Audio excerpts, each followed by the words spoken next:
Oi, meus amores. Não é clickbait. Realmente eu perdi uma pessoa muito importante na minha vida. Eu já tava esperando isso acontecer já faz um tempo. Basicamente 1 ano a gente tá esperando por essa notícia, mas a gente acha que as coisas sempre vão acabar da melhor forma e não do jeito que acabou. Eu tô falando de quem? Eu tô falando de uma pessoa que era assim, aqui no Egito pra mim, um segundo pai. Meu acordeonista, o Mansur. Pra quem já viu as lives lá no começo do canal, quando eu voltei a trabalhar, que eu não queria, teve todo um rolê em cima disso, eu expliquei, eu falei, tem o meu acordeonista, ele voltou, não sei o quê. Quando foi no ano que eu voltei a dançar, no ano novo, não esse passado, o anterior, ele veio. E eu contei, eu cheguei a contar pra vocês na live que eu abri, acho que foi no mesmo dia do ano novo, que eu falei, ele chegou de andador, ele tava super debilitado, mas ele veio, ele não me falou no telefone que ele tava debilitado. Quando eu vi ele de andador, eu fiquei meio assim, os meninos carregando o acordeon dele. O acordeon, pra quem não sabe, ele pesa 30 quilos. Eu não sei o acordeon brasileiro, mas o acordeon que é pra música árabe, ele pesa de 30 quilos pra mais. O profissional. Tentando ali ficar na good vibe comigo, sabe? Um fofo. Ele já era um senhor de 85 anos, tá? Olhando pro rosto dele, não aparentava. Um super artista.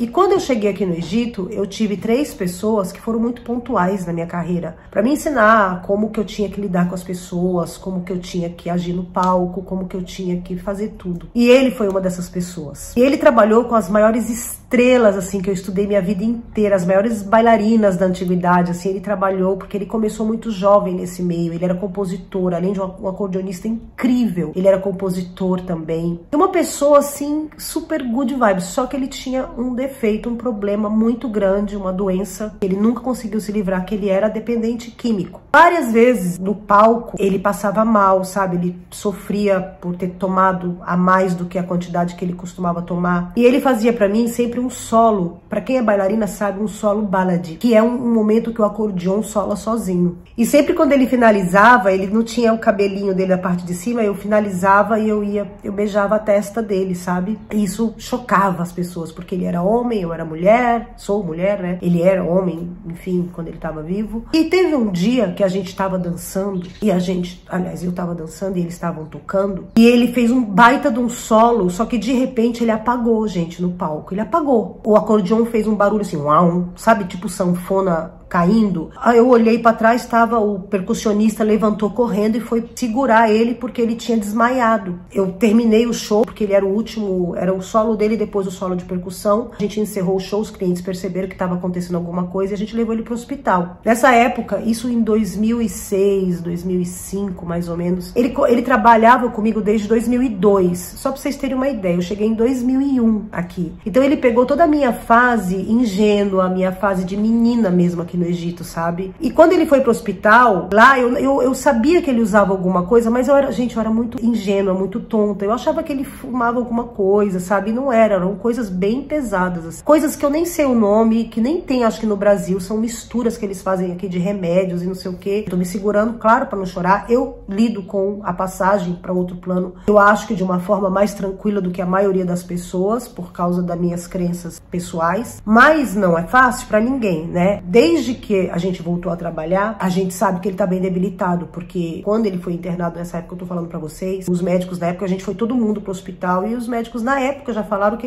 ele tava muito debilitado. Isso lá em 2000 e pouco, né? 2006, 2004, eu não lembro, vocês sabem que eu sou ruim com data. Passaram-se anos, a gente fez vários shows incríveis, trabalhando todos os dias, no mínimo 2 shows por dia, todo dia, só parava um mês do Ramadã, ia, fazia, sabe? Pontuando, além dele ter me ensinado tudo que eu sei no palco, em termos de musicalidade, como explorar melhor a minha dança, como explorar melhor o meu lado profissional. Ele também me ensinou uma grande parte dessa parte minha de ver a vida sempre pelo lado bom, de eu estar numa situação ruim e olhar para os lados e procurar uma coisa boa, porque sempre tem, mesmo para quem não sabe, por exemplo, no caso quando eu tava na delegacia, eu tava ali, eu não tava bem, eu tava chateada, eu tava revoltada, até que eu vi os gatinhos e comecei a me concentrar nos gatinhos, as 2 gatinhas grávidas. Então ele me ensinou isso, porque ele sempre, mesmo ele sendo já um idoso, aparentemente ele não tinha essa aparência de idoso, ele tinha um rosto bem esticado, até a gente brincava, imagina as brincadeiras idiota que a gente fazia, piada interna, a gente falava assim, vamos ver o que ele usa aí pra gente começar a usar, porque ele não usa botox, ele não faz nada, e olha o rosto dele. Assim, quando eu encontrava com bailarinas mais antigas egípcias, a gente brincava assim, sabe? Os músicos mesmo falavam, nossa, ele tem um rosto todo esticado, ele tem uma postura legal, porque ele era assim um lorde, sabe? Ele era dependente químico, não tem como a gente fugir disso. Então, cobrou. Ele já vinha vindo debilitado, mas quando veio a pandinha, né, ele chegou a pegar, porque a imunidade muito baixa, e ali, antes da pandinha chegar, ele já tava com um problema muito sério no fêmur. Os ossos começou a dar, eu acho que osteosporose, porque ele começou a ter um desgaste do cálcio muito rápido. Quando a gente levou ele no médico, porque sempre a gente tava junto, porque ele era muito querido por a gente, todos nós, não somente eu, o mundo artístico inteiro. Tanto é que eu tô recebendo, meu telefone não para. Todos os profissionais da área estão me ligando pra me dar os pêsames, né? Eu tô bem, é que eu tô contando pra vocês e eu acabo me emocionando, porque é um buraco na minha bailarina. Porque eu tenho a Soraya Zayed, ela é uma bailarina. E a Sossô aqui com vocês é essa aqui. Eu tô até sem nada aqui, eu tô falando com vocês bem à vontade, no meu quarto. Não botei nem maquiagem, eu botei só esse negócio no olho aqui. Não botei maquiagem louca, né? Eu botei esse negócio no olho porque eu tô com a cara meio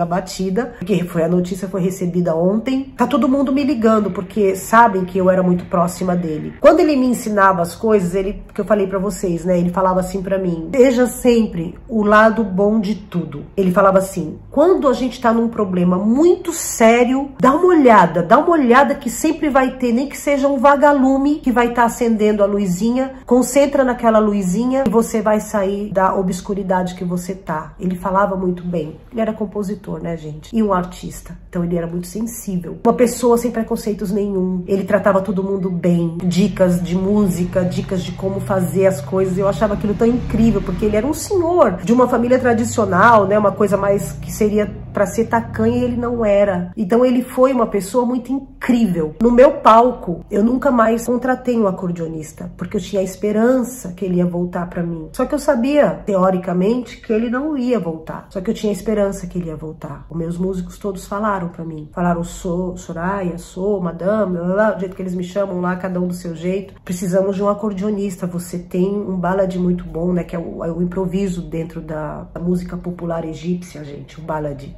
Eles falam todo dia pra mim, vamos ter que contratar até o Mansur voltar. E eu deixo o lugar dele, gente. Se vocês olharem os vídeos que tá aqui no Instagram, que tá lá no Instagram, ou sei lá, os vídeos atuais, que ele não tá o acordeonista, a sanfona. Pra quem não sabe o que é acordeon, é uma sanfona, tá? Tem um espaço mesmo ali dele. E ontem, quando eles me falaram isso, antes de eu saber, eu fui naquele espaço que tava vazio e a gente tava tocando uma música que ele compôs pra mim. E eu fechei os olhos e fiquei imaginando ele atrás de mim tocando, sabe? E ali foi a última música. E ali, quando a gente saiu, os músicos estavam todos chorando, porque eu não sabia ainda, e eles viram, porque ele tinha falecido algumas horas antes, durante o dia de ontem. Teve uma passagem tranquila, ele estava deitado, ele cumprimentou todos os filhos da casa, porque a gente tá agora nessa época do pré-ramadã, então é muito normal a gente ter os familiares vindo em casa, arrumando as coisas, tudo, para poder se preparar pro Ramadã, que é daqui uns 15 dias. E ele contactou ali os familiares, estava todo mundo em casa, ele é um senhor, né, então os netos, os filhos, ele beijou todo mundo, ele tomou o seu chazinho e foi deitar, isso segundo o filho dele. E aí virou pro filho dele e falou assim, liga, ele sempre me chamou de Madame Soraya. Desde que eu era uma menina, ele me chamava de Madame Soraya. E ele falou assim pro filho dele, falou, liga pra Madame Soraya, fala pra ela que eu gosto muito dela e fala pra ela tocar aqueles snudges direitos, sagates direitos. Sagate são símbolos de metal. Foi ele que me ensinou a tocar, que no Brasil eu tocava de qualquer jeito. E ele me ensinou o profissional e ele me deu os que eu tenho até hoje, até depois eu não posso mostrar pra vocês. Todo desgarçado assim, mas eu não largo eles de jeito nenhum. E ele falou, fala pra ela trocar os sagates e não deixar de treinar e não sei o que.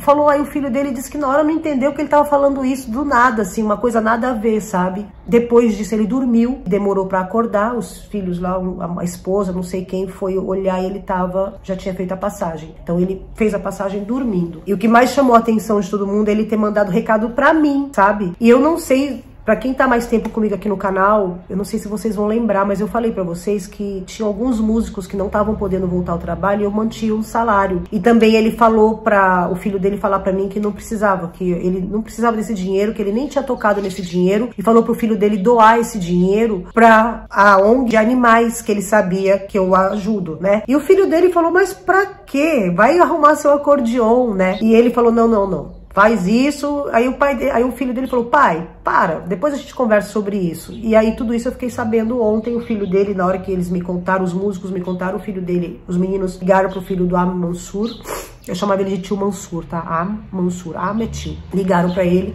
falou comigo, e aí ele me contou tudo isso. Então assim, eu tô muito feliz, apesar da perda, mas eu tô muito feliz por a última mensagem dele ter sido pra mim, sabe? E assim, a minha bailarina, um pedaço da minha bailarina foi com ele.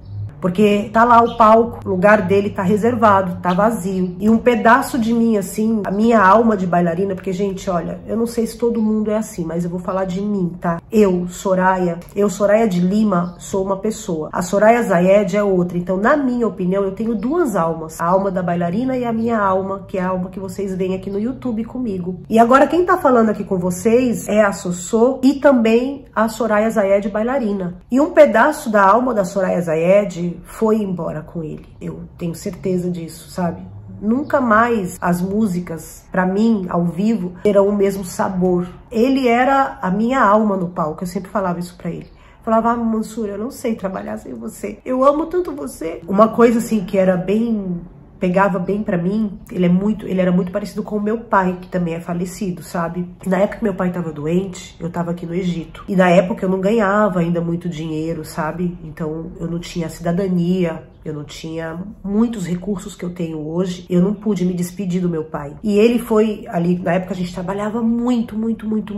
Eu era uma bailarina muito em evidência na época. E ele nunca me deixou em nenhum momento, até mesmo nos momentos de dificuldade, sabe? Então quando meu pai faleceu, eu fiquei desesperada. E eu tinha um contrato que eu não podia, como eu não tinha cidadania egípcia, eu não podia tirar folga do trabalho. Não é como hoje que eu tenho esse tempo, eu tenho esse privilégio de poder não ir trabalhar, sabe? Eu tinha que trabalhar. Nem mesmo por causa do dinheiro, por causa do contrato, porque eu era estrangeira, eu tinha um contrato de trabalho de estrangeira. Então, na minha época, se eu furasse um dia, eu podia ser mandada embora e aí acabou, não trabalhava mais. Eu tava realizando um sonho, então eu não podia. Foi horrível. E também eu não tinha dinheiro para comprar passagem quando meu pai faleceu, porque eu tinha acabado de chegar aqui no Egito. Eu tinha investido todo o meu dinheiro aqui, então eu não tinha dinheiro para ir pro Brasil. E o Am Mansur, ele foi muito essencial na minha vida nessa época, porque foi quando ele me deu todo o apoio, ele me ensinou coisas do Alcorão, ele me mostrava passagens, me mostrava que aquilo era destino que eu tinha que superar. E era assim, gente, eu dançava sorrindo no palco, profissional, ninguém sentia. Eu trocava nessa época eu trocava de roupa 4 vezes. Eu entrava no camarim, eu me acabava de chorar em 5 segundos, enxugava as lágrimas, e isso ele na porta, eu chegava, ele falava, limpa o rosto, vamos lá. Ele fazia assim na minha cara, sabe? Fazia assim na minha cara, e eu entrava no palco, dançava, arrasava, voltava, chorava, voltava, e era assim, e fiquei assim durante uns 15, 20 dias, até que ele sentou comigo e falou, escuta, aí ele me explicou pra onde ia. Eu já sabia, mas aí ele também me mostrou que também, até mesmo dentro do Alcorão, existe uma vertente do Alcorão que fala que existe reencarnação, que a gente tem que aceitar, que a gente não pode ficar sofrendo. Então, hoje, eu tô aqui, apesar de eu estar emocionada contando, eu tô contando tudo o que aconteceu. E a única coisa que aconteceu de ruim entre eu e ele era o fato que ele era um dependente químico. E isso nunca me atrapalhou em nada, ele nunca faltou, ele nunca chegou atrasado, ele nunca faltou a nenhum ensaio, ele nunca não deixou de cumprir os prazos quando eu pedi uma música, quando eu pedi uma montagem pra ele, quando eu pedi um toque, ele nunca falhou, gente. Nunca falhou comigo em nenhum momento, até o dia que ele faleceu. Antes disso, ele mandou um recado pra mim. E isso é tão incrível, que eu fiquei assim, eu tô toda arrepiada, sabe? Eu tô emocionada mesmo, eu tô lisonjeada por ter sido lembrada no último momento dele. E tô bem feliz também porque eu senti quando ele fez ali a passagem, porque eu tava pensando muito nele esses dias. Eu cheguei a ligar e ele não me atendeu. E os meninos, os filhos dele, falam que ele não atendeu porque ele já não tava atendendo ninguém. Mesmo ele não estando doente, ele ficou muito próximo da família nos últimos dias, o filho dele falou pra mim. Falou pra nós todos, na verdade. De tudo isso que eu tenho pra tirar, que eu vou levar pra minha vida o que ele falou. Eu vou cada vez mais, gente, tentar viver a vida da forma mais positiva possível. Pegar da vida só as coisas boas mesmo, sabe? E ter, de novo, esse insight, igual que eu tive na delegacia, de estar num momento ali que eu tava cheia de ódio no meu coração, e eu olhar dentro da delegacia, igual, porque eu lembrei dele falando isso pra mim, ele não tinha falecido ainda naquele dia, e eu olhar e eu ver as gatinhas grávidas, e eu ver gatinhos, e eu me distrair com aquilo e ter limpado o meu coração em relação à menina. Tanto é que depois eu nem fiz nada com ela. Ela já tinha pego as minhas coisas, o Megan também falou, a gente decidiu deixar pra lá. E não é deixar pra lá porque não, ela teve lá o que ela mereceu, ela tá fichada, sabe? Mas eu lembrei dele na hora. Eu nem sabia de nada, então eu acho que eu tomei a decisão que eu deveria ter tomado. Depois eu vou tentar abrir uma live nos próximos dias, a Ingrid tá me ajudando, a gente vai arrumar isso aqui no YouTube pra gente fazer lives, tá? Eu preciso fazer pra gente conversar melhor. Bom, meus amores, então esse foi o vídeo de hoje, foi aqui um desabafo emocional. Desculpa eu estar com esse cabelo desarrumado, mas é que eu acordei, eu dei uma ajeitada no olho, como eu falei, porque eu tava com uma cara meio abatida. E desculpa me emocionar, mas é que a gente se emociona mesmo, né? Amo vocês, tá?